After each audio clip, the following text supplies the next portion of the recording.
বেকারত্বের বোঝা যখন গায়ে, তখন ছেলেটা রাতের অন্ধকারকে ভালোবাসে, দিনের আলোকে ভয় পায়।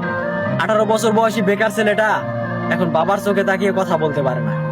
এজন্যই দীর্ঘদিন থেকে একসাথে বসে খাবারটাও খায় না।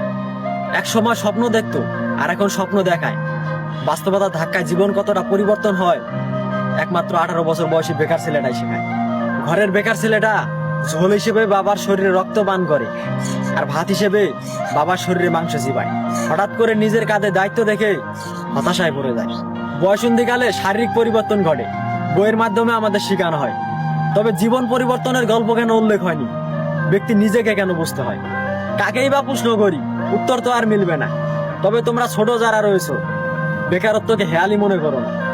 একটা অবাক করা বিষয় হচ্ছে, আমরা 18 বছর বয়সী ছেলেরা দেখাই ভালো আছি, ভালো থাকি, তবে মুখ ও মুখোশের আড়ালে আমরা সবাই হতাশার ভুক্তভোগী।